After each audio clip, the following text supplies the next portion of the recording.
नमस्कार प्रिय श्रोताओं, आपका स्वागत है हमारे इस आध्यात्मिक सफर के अंतिम पड़ाव में। अब तक हम ऑटोबायोग्राफी ऑफ अ योगी के सभी अध्यायों को एक एक करके सुनते आए हैं और आज हम लेकर आए हैं इस महान पुस्तक का अंतिम अध्याय। यह सिर्फ एक कालखंड नहीं है, बल्कि परमहंस योगानंद जी की अंतिम शिक्षाओं, उनके दिव्य अनुभवों और ईश्वर से मिलन की कहानी है। इस अध्याय में वे अपने मिशन की पूर्णता, भारत और अमेरिका में किए गए कार्य और आध्यात्मिक जीवन की ऊंचाइयों का वर्णन करते हैं। ऐसा ज्ञान जो उन्होंने अपने अंतिम वर्षों में संचित किया और दुनिया को सौंपा। तो आइए इस अंतिम अध्याय को पूरे मन और श्रद्धा के साथ सुने। ध्यान का महत्व अब हमें सचमुच पता चल गया है और यह बात भी हमारी समझ में आ गई है कि हमारी आंतरिक शांति को भंग करने की क्षमता किसी चीज में नहीं है। पिछले कुछ सप्ताहों में हमने अपने सामूहिक ध्यान एवं सत्संग सभाओं के दौरान हवाई हमलों की चेतावनियां तथा विलंब से फटने वाले बमों के धमाके सुने हैं, परंतु फिर भी हमारे सदस्य एकत्रित होते हैं और इन सभाओं में उन्हें खूब आनंद आता है। लंदन के सेल्फ रियलाइजेशन फेलोशिप केंद्र के प्रमुख द्वारा लिखा गया यह वीरता भरा पत्र उन अनेकानेक पत्रों में से एक है जो द्वितीय विश्व युद्ध के दौरान अमेरिका के उसमें उतरने से पहले के वर्षों में मुझे युद्ध जर्जर इंग्लैंड और यूरोप से आते रहते थे। लंदन के the wisdom of the east series के प्रख्यात संपादक डॉ. एल. क्रैनमरबिंग ने 1942 में मुझे लिखा था, जब मैंने ईस्ट वेस्ट पत्रिका पढ़ी तब मुझे पता चला कि हम लोग एक दूसरे से कितने दूर प्रतीत होते थे, जैसे दो भिन्न जगतों में निवास कर रहे हों। जिस प्रकार किसी घेरे गए नगर के लिए होली ग्रेल के आशीर्वादों और सुख सुविधाओं से लदा जहाज बंदरगाह में प्रवेश कर रहा हो, उसी प्रकार लॉस एंजलिस से सौंदर्य, सामंजस्य, शांति एवं स्वस्थि मेरे पास आ पहुंचती है। अपनी कल्पना में मैं आपका ताल वृक्ष कुंज, एनसिनिटास का मंदिर और उसके सामने फैला हुआ सागर एवं पर्वतीय दृश्य तथा इस सबसे बढ़कर आध्यात्मिक प्रवृत्ति के नर नारियों का साहचर्य ऐसे देखता हूं जैसे मुझे यह सब स्वप्न में दिख रहा हो। एकता के सूत्र में बंधा एक समाज जो विधेयात्मक कार्य में मग्न है और जो ध्यान चिंतन द्वारा नव शक्ति प्राप्त करता है।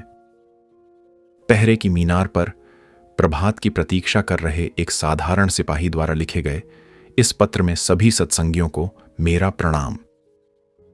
कैलिफोर्निया के हॉलीवुड शहर में सेल्फ रियलाइजेशन फेलोशिप के कार्यकर्ताओं द्वारा एक सर्वधर्म मंदिर, चर्च ऑफ ऑल रिलीजन्स, की स्थापना 1942 में की गई। एक वर्ष बाद कैलिफोर्निया में ही सैन डिएगो में तथा 1947 में फिर से कैलिफोर्निया में ही लॉन्ग बीच में एक एक मंदिर की स्थापना की गई। 1949 में लॉस एंजलिस के पैसिफिक पैलिसेड्स अंचल में, जिसे संसार के सबसे सुंदर भूखंडों में से एक कहा जा सकता है, ऐसी फूलों की एक वादी सेल्फ रियलाइजेशन फेलोशिप को दान में प्राप्त हुई। 10 एकड़ की यह स्थली सब ओर से हरी भरी पहाड़ियों से घिरी हुई है। इसमें एक प्राकृतिक सरोवर बना हुआ है जो पर्वतों के मुकुट में जड़े हुए नीलम रत्न के समान लगता है। इस सरोवर के कारण ही इस स्थान का नाम लेक श्राइन, सरोवर मंदिर, पड़ा है। इसकी भूमि पर एक ओर खड़े विचित्र से पवन चक्की भवन में साधना मंदिर है। इस भवन से नीचे स्थित बाग के पास लगी हुई विशाल पवन चक्की पानी की सावकाश छप छप का संगीत सुनाती रहती है। चीन से लाई गई संगमरमर की 2 मूर्तियां इस स्थान की शोभा बढ़ा रही हैं। एक मूर्ति भगवान बुद्ध की है और दूसरी क्वान यिन, चीन में जगन्माता का रूप की। एक जलप्रपात के ऊपर ईसा मसीह की आदमकद प्रतिमा खड़ी है। रात को जब इस मूर्ति पर रोशनी की जाती है तो इसका पवित्र चेहरा, लहराते वस्त्र आदि बड़े सुंदर लगते हैं। लेक श्राइन में 1950 में महात्मा गांधी विश्व शांति स्मारक की स्थापना की गई। इस वर्ष अमेरिका में सेल्फ रियलाइजेशन फेलोशिप की 30वीं वर्षगांठ भी थी। भारत से प्राप्त महात्मा गांधी की अस्थियों को 1000 वर्ष पुरानी प्रस्तर मंजूषा में रखकर उस स्मारक में प्रतिष्ठापित किया गया है। 1951 में हॉलीवुड में Self Realization Fellowship India centre की स्थापना हुई। इस सेंटर के प्रत्यार्पण उत्सव में कैलिफोर्निया के लेफ्टिनेंट गवर्नर श्री गुडविन जे नाइट तथा भारत के वाणिज्य दूत श्री M.R. आहूजा भी मेरे साथ थे। इस स्थान पर एक इंडिया हॉल भी है जिसमें 250 लोगों के बैठने की व्यवस्था है। SRF केंद्रों में नए नए आने वाले बहुत से लोग योग की अधिक जानकारी के इच्छुक होते हैं। मुझसे प्रायः ही एक प्रश्न पूछा जाता है, जैसा कि कुछ संगठनों का दावा है, क्या यह सच है कि योग का अभ्यास छपे हुए साहित्य को पढ़कर नहीं किया जा सकता और इसे गुरु के मार्गदर्शन में ही करना चाहिए? इस अणुयुग में योगदा सत्संग पाठों जैसी शिक्षा पद्धतियों के द्वारा योग की शिक्षा दी जानी चाहिए, अन्यथा यह मुक्ति प्रदायक विज्ञान पुनः कुछ गिने चुने लोगों तक ही सीमित रह जाएगा। यदि प्रत्येक शिष्य को ब्रह्मज्ञानी गुरु का सान्निध्य प्राप्त हो सके तो निश्चय ही यह एक अमूल्य वरदान होगा। परंतु इस संसार में पाखंडी ज्यादा हैं, संत कम। तो फिर असंख्य जनसाधारण को घर में बैठे बैठे सच्चे योगियों द्वारा लिखित योग पाठों द्वारा नहीं तो और किस तरीके से योग की शिक्षा मिल सकती है? या फिर इसका एकमात्र विकल्प यही है कि सामान्य मनुष्य की उपेक्षा कर उसे योग ज्ञान से वंचित ही रखा जाए? परंतु इस नए युग के लिए ईश्वर की योजना ऐसी नहीं है। बाबा जी ने सभी सच्चे क्रिया योगियों की लक्ष्य प्राप्ति के पथ पर रक्षा करने का एवं उनका मार्गदर्शन करने का वचन दिया हुआ है। केवल कुछ दर्जन नहीं बल्कि लाखों क्रिया योगियों की आवश्यकता है शांति एवं समृद्धि के उस विश्व को साकार करने की, जो परमपिता के पुत्र पद को पुनः प्राप्त करने का उचित प्रयास करने वाले लोगों की प्रतीक्षा करता है। आध्यात्मिक शहद उत्पन्न करने के लिए मधुमक्खियों के एक छत्ते के रूप में पश्चिम में सेल्फ रियलाइजेशन फेलोशिप संगठन की स्थापना करने का दायित्व मुझे श्री युक्तेश्वर जी एवं महावतार बाबा जी ने सौंपा था। इस पवित्र दायित्व की पूर्ति कठिनाइयों से मुक्त नहीं थी। परमहंस जी, सच सच बताइए, क्या यह सब सार्थक हुआ? इन नपेतुल्य शब्दों में एक दिन सान डिएगो के SRF मंदिर के कार्यवाहक डॉक्टर लॉयड कैनल ने मुझसे प्रश्न किया। मेरे ख्याल से उनके पूछने का अर्थ था, क्या आप अमेरिका में संतुष्ट हुए हैं? उन सब झूठे प्रचारों का क्या जो योग के प्रसार को रोकने के लिए उत्सुक कुत्सित लोगों ने किए? उन सब मोहभंगों का क्या, मनस्तापों का क्या, उन केंद्र प्रमुखों का क्या जो केंद्रों को नहीं चला सके, उन शिष्यों का क्या जिन्हें सिखाया नहीं जा सका? मैंने उत्तर दिया, धन्य है वह मनुष्य जिसकी ईश्वर परीक्षा लेता है। मुझ पर यदा कदा भार डालना तो उसे याद रहा। तब मेरे मन में उन सब का विचार आया जो निष्ठावान थे, उस प्रेम और भक्ति और समझदारी का विचार आया जिसका प्रकाश अमेरिका के हृदय में व्याप्त है। धीरे धीरे शब्दों पर जोर देते हुए मैंने आगे कहा, परंतु मेरा उत्तर है हां, 1000 बार हां। मेरा यहां रहना सार्थक हुआ है। पूर्व और पश्चिम को एकमात्र स्थायी बंधन में, आध्यात्मिक बंधन में बंधकर एक दूसरे के करीब आए देखने का मेरा जो स्वप्न था वह मेरी कल्पना से भी अधिक साकार हुआ है। भारत के जिन महान गुरुओं ने पश्चिम में गहरी रुचि दिखाई है उन्हें आधुनिक परिस्थितियों की भली भांति जानकारी है। वे जानते हैं कि जब तक सभी राष्ट्र पूर्व और पश्चिम के विभिन्न सद्गुणों को आत्मसात नहीं करते तब तक विश्व की स्थिति में सुधार नहीं हो सकता। दोनों ही गोलार्धों को एक दूसरे के सर्वोत्तम गुणों की आवश्यकता है। अपने विश्व भ्रमण में मुझे बहुत दुहक दिखाई दिया। पूर्व में दुहक मुख्यतः भौतिक स्वरूप का है तो पश्चिम में मुख्यतः मानसिक और आध्यात्मिक स्वरूप का। सभी राष्ट्र असंतुलित सामाजिक अवस्था के दुहकप्रद परिणाम अनुभव कर रहे हैं। भारत तथा अन्य अनेक पूर्वी देश अमेरिका जैसे पाश्चात्य देशों की भौतिक कार्यक्षमता एवं व्यावहारिकता को सीखकर लाभान्वित हो सकते हैं। दूसरी ओर पाश्चात्य लोगों को जीवन के आध्यात्मिक आधार को अधिक अच्छी तरह समझना आवश्यक है और विशेषकर उन वैज्ञानिक प्रविधियों को समझना आवश्यक है जिन्हें भारत ने प्राचीन काल में ही मनुष्य के ईश्वर से संपर्क के लिए विकसित किया था। सर्वांगपूर्ण सभ्यता का आदर्श केवल कल्पना नहीं है। हजारों वर्षों तक भारत आध्यात्मिक ज्ञान एवं भौतिक समृद्धि का देश रहा है। भारत के अत्यंत दीर्घ इतिहास में गत 200 वर्षों की गरीबी तो कर्मों की एक क्षणिक उड़ती अवस्था मात्र है। सारे संसार में हजारों वर्षों तक भारत की संपन्नता चर्चा का विषय थी। प्रचुरता, चाहे वह भौतिक हो या आध्यात्मिक, रथ के सृष्टि नियम अर्थात स्वाभाविक सदाचरण की सहज अभिव्यक्ति है। ईश्वर में या प्राचुर्य संपन्न प्रकृति माता में कृपणता का वास नहीं है। हिंदू शास्त्र बताते हैं कि मनुष्य इस विशिष्ट पृथ्वी की ओर इसीलिए आकृष्ट होता है कि एक के बाद एक जन्म में वह उन अनगिनत तरीकों को अधिकाधिक पूर्णता के साथ सीख सके जिनके द्वारा आत्मा भौतिक परिस्थितियों में अपने दिव्यत्व को व्यक्त कर सकती है और उन पर अपने प्रभुत्व को प्रकट कर सकती है। पूर्व और पश्चिम अलग अलग तरीकों से इस महान सत्य को सीख रहे हैं और उन्हें खुशी से अपनी उपलब्धियों का आदान प्रदान करना चाहिए। इसमें कोई संदेह ही नहीं कि ईश्वर की पृथ्वीवासी संतानें दारिद्र्य, रोग और आत्मा के अज्ञान से मुक्त विश्व सभ्यता को स्थापित करने के लिए प्रयत्न करती हैं, तो ईश्वर को इससे अत्यंत प्रसन्नता होती है।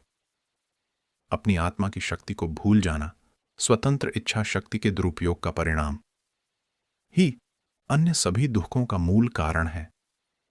समाज के नाम जो बुराइयां मढ़ दी जाती हैं, उनके लिए वस्तुतः प्रत्येक मनुष्य को दोषी पाया जा सकता है। राम राज्य पहले प्रत्येक हृदय में प्रकट होना चाहिए, तब वह समाज में फैलेगा, क्योंकि आंतरिक सुधार होने पर बाह्य सुधार अपने आप ही होते हैं। जो मनुष्य अपने आप को सुधार लेगा वह हजारों को सुधार देगा। काल की कसौटी पर खरे उतरे विश्व के सभी धर्मशास्त्रों का सार एक ही है और वे सभी मनुष्य को अधिकाधिक ऊपर उठने की प्रेरणा देते हैं। मेरे जीवन के सबसे सुखद समय में से एक था वह समय जो मैंने सेल्फ रियलाइजेशन पत्रिका के लिए बाइबल के न्यू टेस्टामेंट के एक हिस्से पर अपने भाष्य को लिखवाने में बिताया।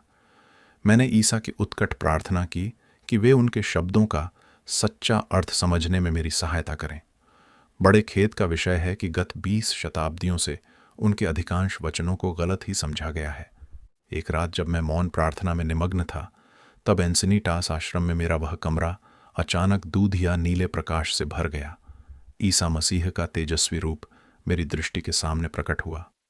वे 25 वर्ष के युवक से लग रहे थे। उनकी दाढ़ी मूछें विरल सी लग रही थीं। बीच से विभक्त किए गए उनके लंबे काले केशों के चारों ओर झिलमिलाती स्वर्णिम आभा थी।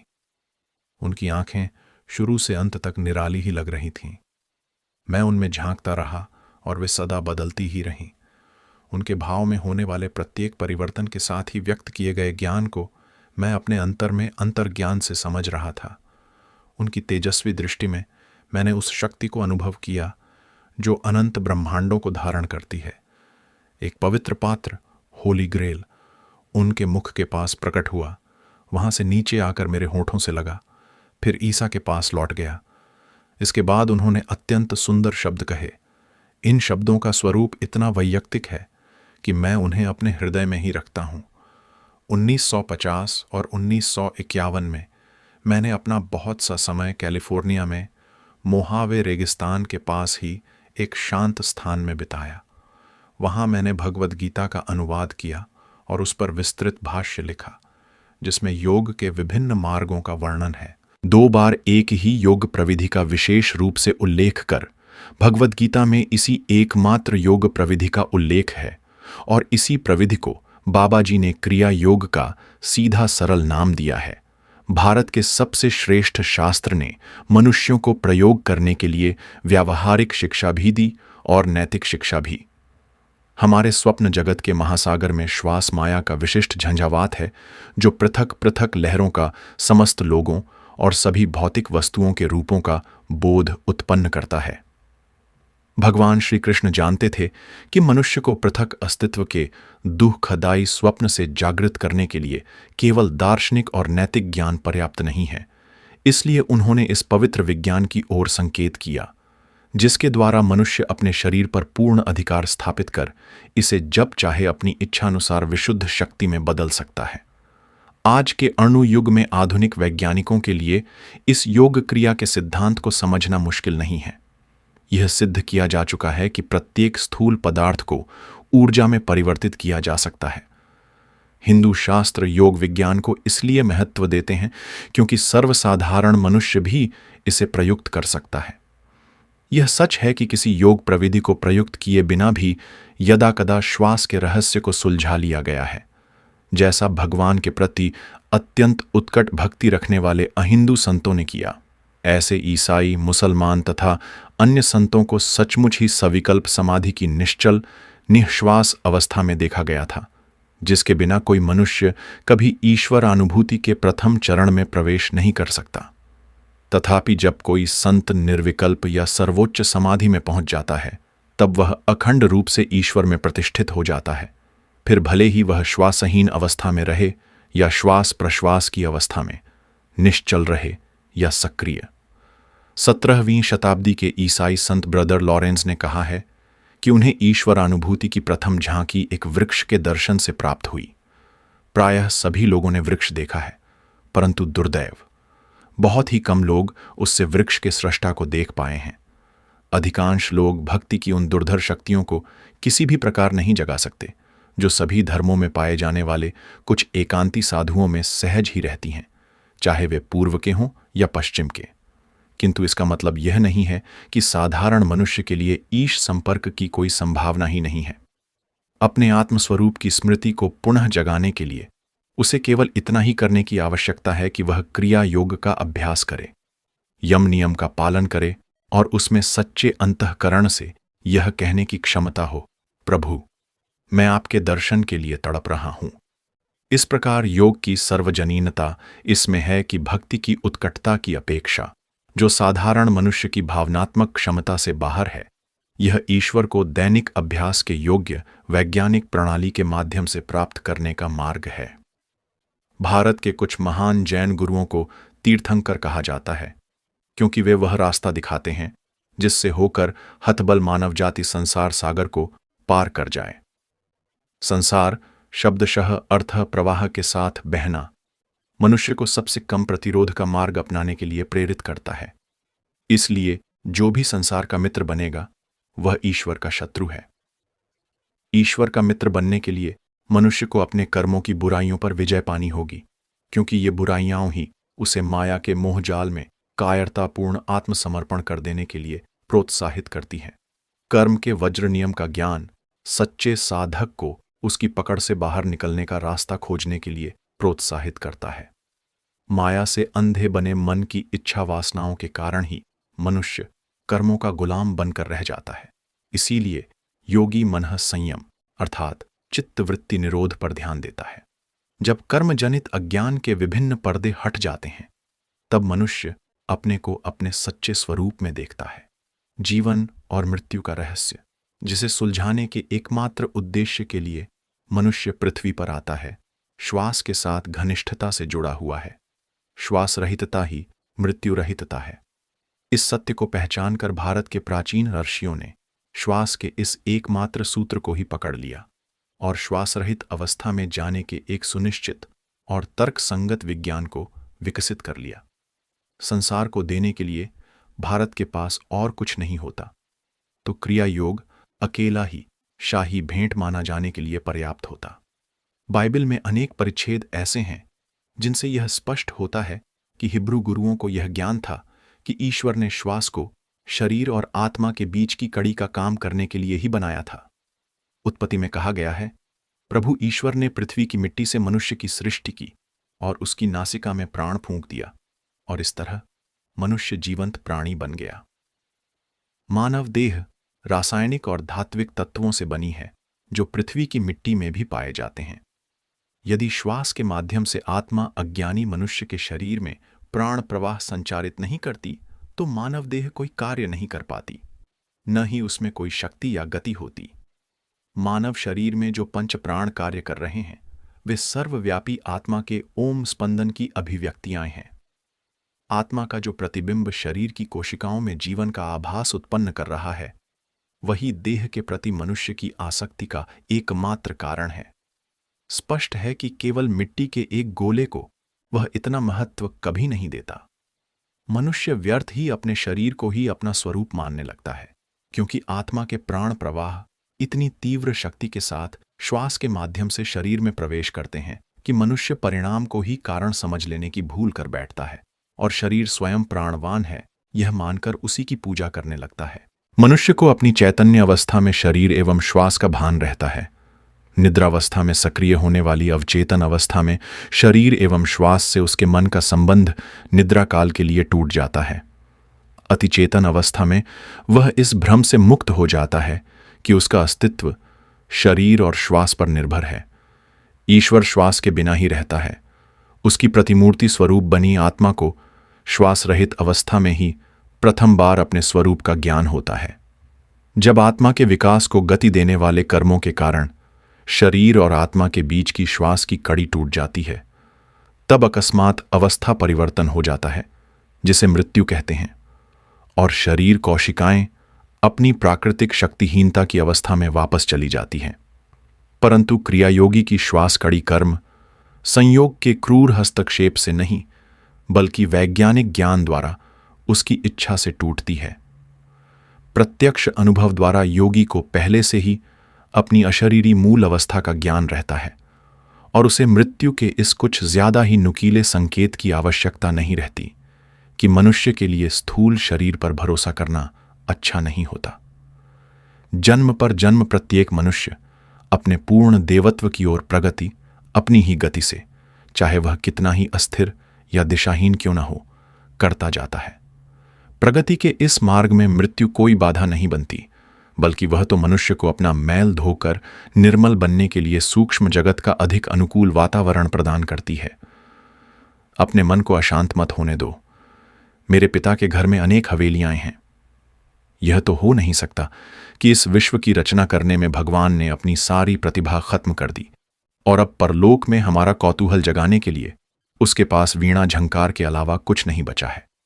मृत्यु अस्तित्व को मिटाती नहीं, न ही वह जीवन से अंतिम छुटकारा दिलाती है, और न ही वह अमृतत्व का द्वार है। भूलोक में आनंद प्राप्त करने के लिए जो अपनी आत्मा से भागता रहा हो, वह सूक्ष्म जगत के स्वर्गीय सौंदर्य के बीच आत्मा को कभी प्राप्त नहीं करेगा। वहां वह केवल सूक्ष्मतर अनुभूतियों को और सुंदरता एवं अच्छाई, जो एक ही है, के प्रति अधिक भावुक प्रतिक्रियाओं को जमा करता जाता है। संघर्षरत मनुष्य मुमुक्षु को इस स्थूल जगत के ऐरण पर ही अपने ऊपर घन के प्रहार पर प्रहार करके द्वारा आध्यात्मिक ऐक्य के स्वर्ण को प्राप्त करना होगा। इस कष्टार्जित स्वर्ण को हाथ में लेकर, जो लालची मृत्यु के लिए एकमात्र स्वीकार्य भेंट है, मनुष्य जन्म मृत्यु के फेरे से अंतिम मुक्ति पा लेता है। अनेक वर्षों तक मैंने एंसिनिटास तथा लॉस एंजेलिस में पतंजलि के योग सूत्र और हिंदू दर्शन के अन्य गहन ग्रंथों पर शिक्षा वर्ग चलाए। एक दिन एक शिक्षा वर्ग में एक विद्यार्थी ने पूछा, ईश्वर ने आत्मा और शरीर को एक साथ जोड़ा ही क्यों?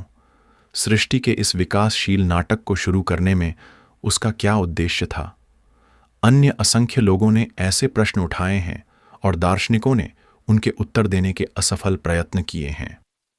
कुछ रहस्यों को अनंत काल में ही खोजने के लिए छोड़ दो, श्री युक्तेश्वर जी मुस्कुराते हुए कहा करते थे। मनुष्य की सीमित तर्क शक्ति अजन्मा पूर्ण ब्रह्म के अकल्पनीय उद्देश्यों को कैसे समझ सकती है? गोचर जगत के कार्य कारण विधान से बंधी मनुष्य की बुद्धि अनादि अजन्मा ब्रह्म के रहस्यों के सामने किंकर्तव्य विमूढ़ हो जाती है। परंतु मनुष्य की बुद्धि सृष्टि के रहस्यों को नहीं भी समझ सकी, तो भी अंत में भक्त की खातिर भगवान स्वयं उसके सामने प्रत्येक रहस्य खोल देंगे। जो सचमुच ज्ञान को प्राप्त करने के लिए उत्कंठित हो, वह ईश्वरीय योजना के प्रारंभिक तथ्यों के ज्ञान को ही अच्छी तरह से आत्मसात करने के द्वारा अपनी खोज आरंभ करने से संतुष्ट होता है। आरंभ में ही सीधे जीवन के आइंस्टाइन सिद्धांत के गणितीय ग्राफ की मांग नहीं करता। किसी भी काल में कभी किसी मनुष्य ने ईश्वर को नहीं देखा है। काल माया का उत्पन्न किया हुआ भ्रम है और इसके अधीन जीने वाला कोई भी मृत्य मानव कभी अनंत परम तत्व को नहीं जान सकता। केवल उससे उत्पन्न हुए पुत्र ने, जो परमपिता के हृदय में वास करता है, प्रतिबिंबित क्राइस्ट चैतन्य या सृष्टि में व्याप्त कूटस्थ चैतन्य या बाहर की ओर प्रक्षेपित प्रज्ञा, जो ओम स्पंदन के माध्यम से सकल गोचर जगत का संचालन करती है, वह एकता की विविधता को प्रदर्शित करने के लिए असृष्ट परम ब्रह्म की गहराइयों से या हृदय से बाहर निकली है। परमात्मा के अस्तित्व की घोषणा आकार धारण किया है या उसे प्रकट किया है, की है। ईसा मसीह ने इसे स्पष्ट किया है। सच है, मैं तुमसे कह रहा हूं, पुत्र स्वयं होकर कुछ नहीं कर सकता। केवल पिता को जो करते देखता है, वही वह स्वयं भी करता है, क्योंकि पिता जो कुछ कर सकते हैं, वह सब पुत्र भी कर सकता है।